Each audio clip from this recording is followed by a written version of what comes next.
नमस्कार दोस्तों, आपका स्वागत है आपके अपनी यूट्यूब चैनल सफलता के शिखर में। फ्रेंड्स, आज अपन बात करने जा रहे हैं धर्म की स्वतंत्रता का अधिकार, यानी कि इस पे अपन चर्चा करेंगे। और यही एक ऐसा अधिकार है जिसके तहत हम भारत में विभिन्न धर्मों के लोग रहते हैं और सभी लोग क्या रहते हैं, भाईचारे से और बंधुता से रहते हैं, यानी कि बिना लड़ाई झगड़े के सभी लोग सभी त्योहार मनाते हैं। यहाँ पर ईद भी मनाई जाती है भारत में, साथ ही होली क्रिसमस सब लोग क्या करते हैं, मिलकर मनाते हैं। और ये सब किसके कारण संभव हुआ है? ये धर्म की स्वतंत्रता के अधिकार के कारण ही संपन्न हुआ है। कि भारत ही एक ऐसा देश है जिसमें आपने देखा होगा कि मुस्लिम हिंदू का दोस्त होता है, या फिर यानी कि जब अपन दोस्ती करते हैं तो उसमें धर्म को नहीं देखते। यानी कि जितने भी लोग हैं वो सब लोग क्या रहते हैं, मिलजुल कर रहते हैं। और यहाँ पर जैसे दूसरे देश है, पड़ोसी देश, उनकी तरह यहाँ पे दंगे फसाद नहीं होते हैं। यानी कि धर्म के नाम पे तो बिल्कुल भी दंगे फसाद नहीं होते हैं। और हमें गर्व होना चाहिए कि हम भारत जैसे देश में निवास करते हैं। तो इसी देश पर जो हम गर्व कर रहे हैं, वो हमें किस प्रकार प्राप्त हुआ, वो अपन इस वीडियो में देखेंगे। यानी कि जो धर्म की स्वतंत्रता का अधिकार है वो हमारे लिए कितना महत्वपूर्ण है। आप खुद सोचिए कि अगर आप अपने भगवान को मानना चाहते हैं, अपने भगवान पर विश्वास करना चाहते हैं, लेकिन आप अगर ऐसे देश में रहते हैं कि आप अपने भगवान को नहीं मान सकते, अपने धर्म का आचरण नहीं कर सकते, तो फिर आप वहां पर कैसे रह पाएंगे? यानी कि जो विश्वास है वो अपने धर्म पर, अपने इष्ट देव को मानने का, अगर वो हम नहीं कर पाएंगे तो हम क्या रहेंगे, कुंठित हो जाएंगे। तो हम ऐसे देश में निवास नहीं करना चाहिए। तो हमें खुशनसीब खुद को मानना चाहिए कि हम भारत जैसे देश में निवास करते हैं। तो इन्हीं बातों को समझने के लिए कि धर्म की स्वतंत्रता अधिकार संविधान में कैसे उल्लेखित है और उसमें क्या क्या प्रावधान दिए गए, इसको समझते हैं। तो मैं आपसे रिक्वेस्ट करती हूँ कि वीडियो आप अंत तक जरूर देखिए। आइए स्टार्ट करते हैं। फ्रेंड्स, आपको पता है कि जो धर्म की स्वतंत्रता का अधिकार है ये संविधान में आर्टिकल 25 से लेकर आर्टिकल 28 तक उल्लेखित है। तो सबसे पहले जो आर्टिकल 25 की जो हेडिंग है आप उसको याद कर लीजिए, क्योंकि एग्जाम में सीधे क्या कर लिया जाता है, हेडिंग से संबंधित अनुच्छेद और हेडिंग पूछ ली जाती है। तो पहले इनको देख लीजिए, फिर इसके अंदर जो एक्सप्लेनेशन है उससे संबंधित जो प्रश्न बनेंगे उन पे पैटर्न पर भी अपन क्या करेंगे, चर्चा करेंगे। धर्म को सबसे पहला क्या है, आर्टिकल 25 में क्या लिख रखा है कि धर्म को अबाध रूप से मानने, आचरण व प्रचार करने की स्वतंत्रता। यानी कि जो लोग धार्मिक क्या करते हैं, सम्मेलन करते हैं, और जो अपन सभा करते हैं, धार्मिक सभाएं करते हैं, और जो धर्म का प्रचार प्रसार करते हैं, उसके जो स्वतंत्र, जैसे जो रैलियां निकाली जाती है, जैसे हिंदू धर्म रैली हो गई, या फिर मुसलमानों की कोई रैली है, या फिर ईस्ट लोगों की क्रिश्चियन रैली है, पारसी है, यहूदी है, इनकी जितनी भी अगर कोई प्रचार प्रसार करना है तो ये वो कर सकते हैं।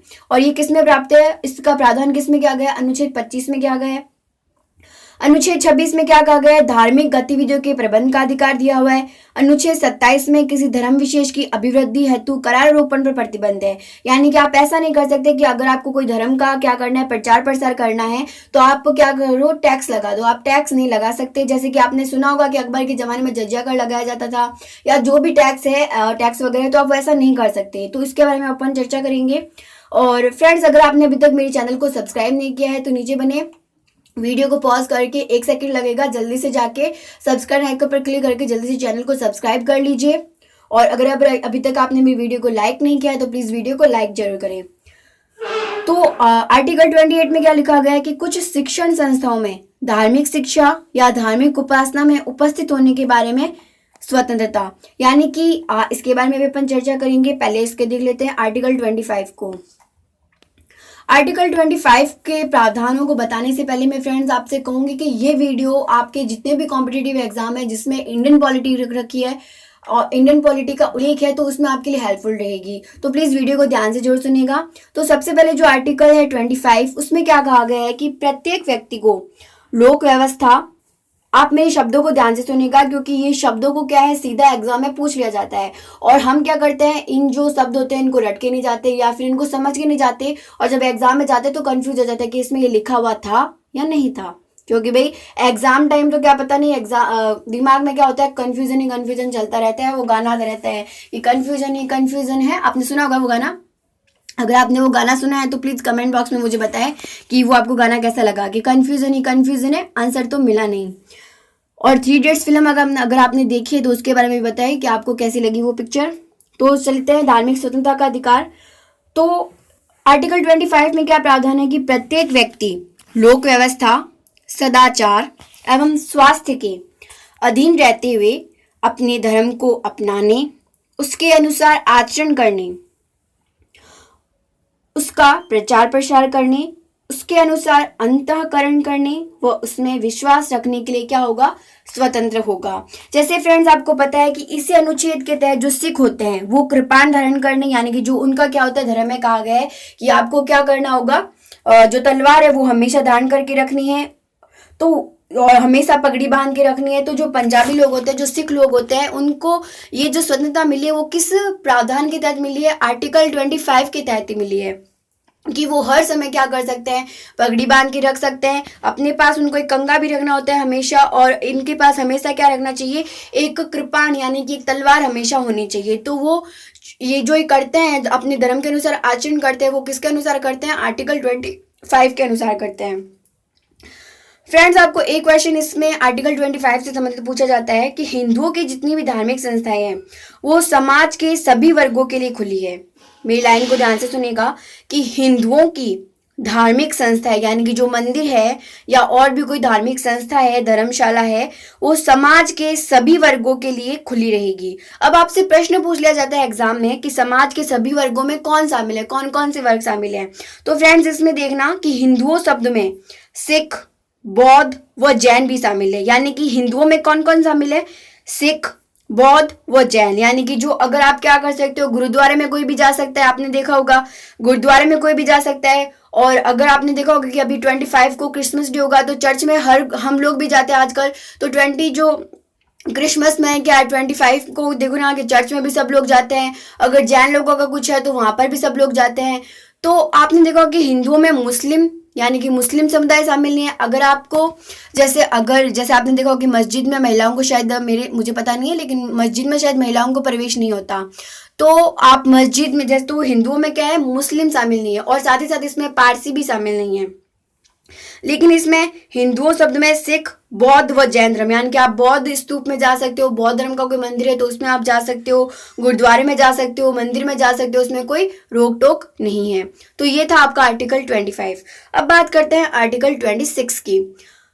अगर आपको कोई डाउट हो तो प्लीज कमेंट बॉक्स में मुझे जरूर बताएं। और आर्टिकल 26 देखते हैं, धार्मिक गतिविधियों के प्रबंध का अधिकार।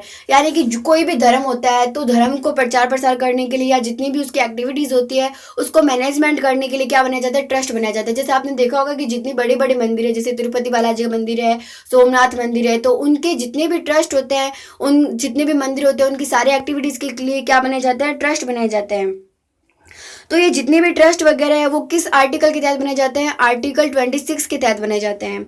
अब बात करते हैं आर्टिकल 27 की। आर्टिकल 27 में क्या कह रखा है कि राज्य यानी कि जो देश है या राज्य है वो किसी व्यक्ति को ऐसा कर देने के लिए बाध्य नहीं कर सकता जिसके आगम का उपयोग यानी कि जिसकी जो आय होती है उसका उपयोग किसी धर्म की अभिवृद्धि या पोषण के लिए किया जाए। तो आप ऐसा कोई टैक्स नहीं लगा सकते जिससे क्या हो, हिंदू धर्म का प्रचार हो या हिंदू धर्म में वृद्धि हो, या आप ऐसा कोई टैक्स नहीं लगा सकते जिससे कोई मुस्लिम धर्म में वृद्धि हो। तो ऐसा टैक्स क्या है, प्रतिबंधित है। ये किसके तहत प्रतिबंधित किया गया है, आर्टिकल 27 के तहत। आइए बात करते हैं आर्टिकल 28 की कि कुछ शिक्षण संस्थाओं में धार्मिक शिक्षा या धार्मिक उपासना में उपस्थित होने के बारे में स्वतंत्रता। यानी कि किसी राजकीय शिक्षण संस्था में धार्मिक शिक्षा नहीं दी जा सकती। आपको ये पता होना चाहिए कि आर्टिकल 28 के तहत क्या कहा गया है कि कोई भी गवर्नमेंट स्कूल है उसमें आप धार्मिक शिक्षा नहीं दे सकते। आपने ऐसे कोई स्कूल देखी है कि जिस गवर्नमेंट स्कूल देखी है जिसमें क्या कहा जाता है, हिंदू धर्म की जो वेद पुराण होते हैं वो पढ़ाया जाता है, या आपने ऐसी कोई स्कूल देखी है गवर्नमेंट स्कूल जिसमें क्या पढ़ाए जाते हैं, जिसमें कुरान या बाइबल पढ़ाई जाती है? नहीं पढ़ाई जाती ना, क्योंकि ऐसा हम नहीं कर सकते, क्योंकि ये क्या है, आर्टिकल 28 के तहत क्या है, प्रतिबंधित है। हो सकता है आप इस लाइन को ध्यान से सुन रहे होंगे और आपको एग्जाम में इस लाइन के अकॉर्डिंग ही क्वेश्चन मिल जाए कि क्योंकि आजकल क्वेश्चन कैसे पूछे जाते हैं, ये कथन सत्य है या यह कथन असत्य है। उसके बाद बात करते हैं कि आर्टिकल 28 में और क्या कहा गया है। आर्टिकल 28 में कहा गया है कि राज्य के नियंत्रण वाली ऐसे शिक्षण संस्थान जिनकी स्थापना किसी ऐसे विधान के तहत की गई, यानी ऐसे कोई कानून के तहत की गई है जिसके अनुसार उसमें धर्म विशेष की शिक्षा देना आवश्यक है, तो ऐसे संस्थानों में धर्म विशेष की शिक्षा दी जा सकती है। जैसे कि जो मदरसे होते हैं, जो मुस्लिम संप्रदाय के होते हैं, तो उसमें आप मुस्लिम धर्म का क्या कर सकते हैं, उनकी शिक्षा दे सकते हैं।